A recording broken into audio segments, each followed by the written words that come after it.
అప్పుల బాధలు వెంటాడుతున్నాయా? అయితే 6 JVR వారి జాతిరత్నాలు ధరించండి. Hi, welcome to Manam TV. నేను మీ మనోజ్. నిబ్బా నిబ్బి లవ్ స్టోరీ అండ్ కట్ చేస్తే చేతిలో 14 రోజుల బిడ్డ, కనీసం ఎవరికీ చెప్పుకోలేని పరిస్థితి అన్నమాట. కానీ ఆ అమ్మాయి బయటకు వచ్చి అందరికీ చెప్పింది. ఎందుకు చెప్పాల్సిన పరిస్థితి వచ్చింది? ఎవరైతే కడుపు చేశారో, ఎవరైతే బిడ్డని పుట్టించాడో ఆ అబ్బాయి 9th క్లాసు. ఈ దారుణం వనపర్తిలో జరిగింది. సో ఇప్పుడు ఆ అబ్బాయి ఏమంటాడు? వాళ్ళ అమ్మా నాన్నల కింద లోబడి అసలు నేను ఆ అమ్మాయికి కడిపే చేయలేదని చెప్పి ఆ అబ్బాయి ఇంట్లోంచి బయటికి రాని సిచ్యువేషన్. ఇలాంటివి మనం చాలా ఘటనలు చూసాం.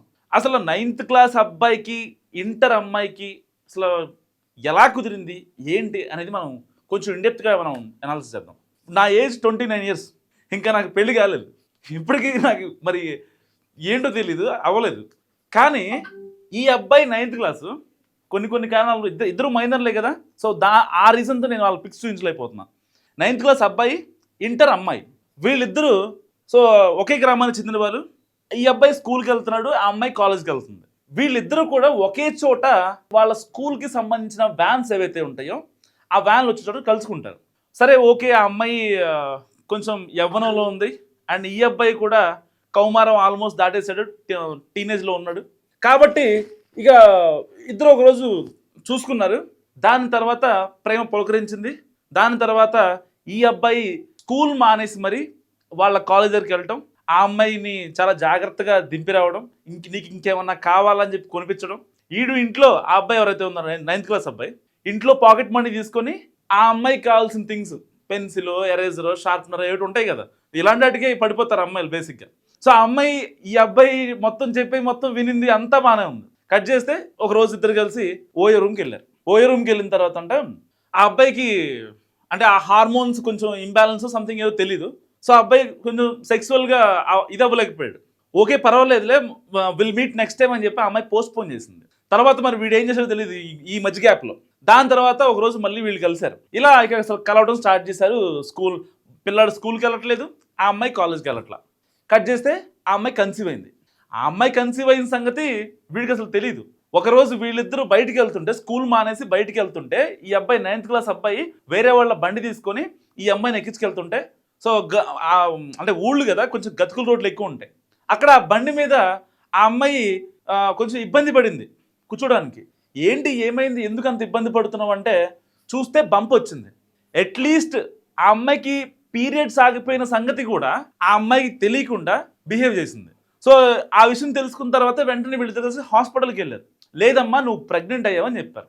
మీ అమ్మా నాన్నని తీసుకురాని చెప్పి ఆ హాస్పిటల్ వాళ్ళు కూడా మాట్లాడేసరికి వాళ్ళకి ఎంతో డబ్బులు ఇచ్చి మేనేజ్ చేసి వాళ్ళు బయటకు వచ్చేసారు. కట్ చేస్తే ఇక ఆ అమ్మాయికి ఇంట్లో చెప్పడానికి భయపడుతుంది. పోనీ వీడిని తీసుకెళ్ళి మాట్లాడదామా?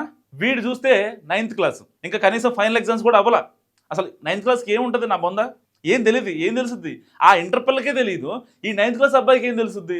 సరే అని చెప్పి ఇద్దరు కలిసి హాస్పిటల్ నుంచి బయటకు వచ్చి ఇక ఏం చేయాలో అర్థం కాని సిచ్యువేషన్లో ఇద్దరు చాలాసేపు డిస్కషన్ పెట్టుకున్నారు. అంటే వీళ్ళిద్దరు నెక్స్ట్ లెవెల్, ఒక దేశాధినేతలు కదా వీళ్ళిద్దరు.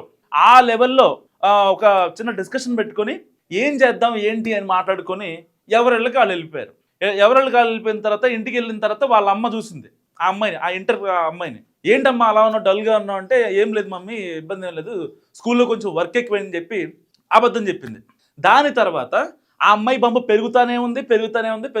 1 fine day ఆ అమ్మాయిని హాస్పిటల్ తీసుకెళ్లారు డెలివరీ కోసం.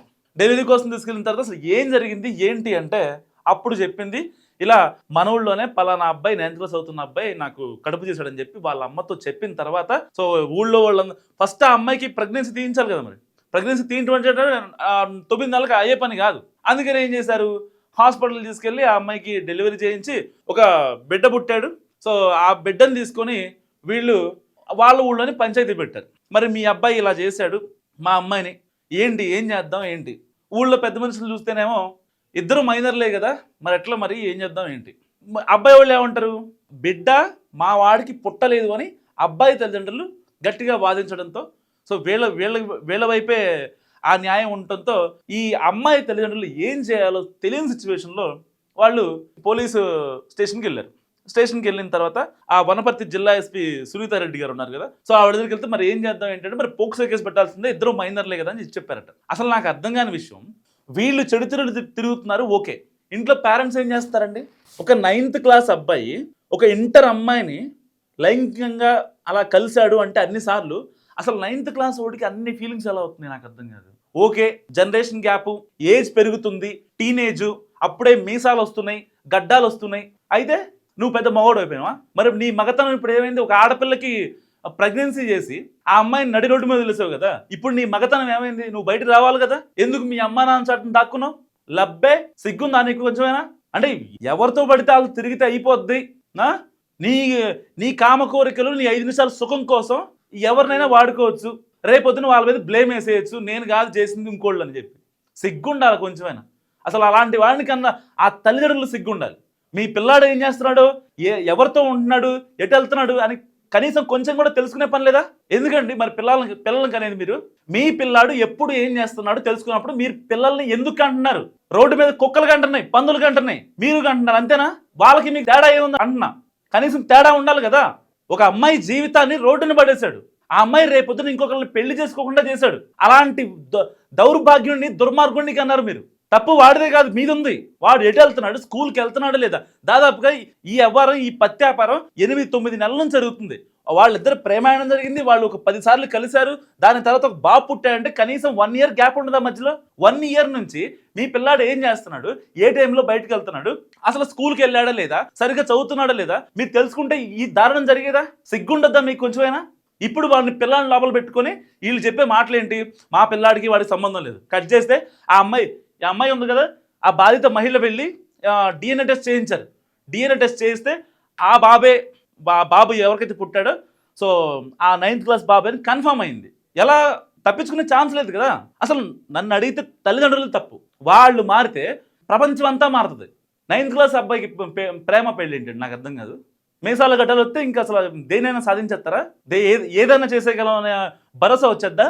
కనీసం ఇప్పుడు వాడికి ఆ పుట్టిన బిడ్డకి డైపర్లు కొనడానికి కూడా డబ్బులు ఉండి వాడి దగ్గర. ఫుడ్ సంగతి పక్కన పెట్టండి, ఆ అమ్మాయి సంగతి పక్కన పెట్టండి, పుట్టిన బిడ్డకి డైపర్లు కొనడానికి కూడా వాడి దగ్గర డబ్బులు ఉండవు. వాడిని వాళ్ళ అమ్మ నాన్న సేవ్ చేస్తారు, బాగానే ఉంది. మరి ఆ అమ్మాయి పరిస్థితి ఏంటి? రోడ్డును పడాలా?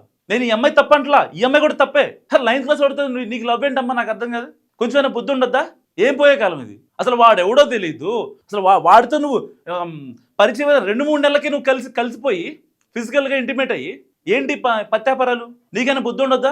ఇంటర్ చదువుతున్నావుగా నువ్వు, ఆల్రెడీ 10th క్రాస్ చేసే వచ్చావు కదా, అట్లీస్ట్ కొంచెమైనా ఉండాలిగా ఇంగిత జ్ఞానం. ఏదో అబ్బాయి నచ్చాడు వెళ్ళిపోతానంటే మీ అమ్మ నాన్న పరిస్థితి ఏంటి? రేపు పొద్దున అటు ఇటు అయితే పరిస్థితి ఏంటి? వాళ్ళ పరిస్థితి, వాళ్ళు మొహం ఎక్కడ పెట్టుకుంటారు?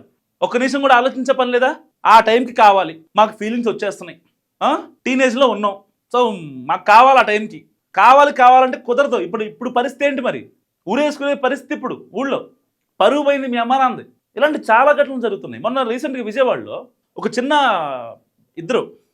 వాళ్ళిద్దరు టీనేజ్లే, 13-14 ఇయర్స్ అమ్మాయి అబ్బాయి, ఒక 10,000-15,000 డబ్బులు తీసుకొని వాళ్ళు బయటకు వచ్చారనమాట విజయవాడలో. దేనికి వచ్చారనుకుంటున్నారు? మేము ఒక లైఫ్ స్టార్ట్ చేయాలని చెప్పి వచ్చారు.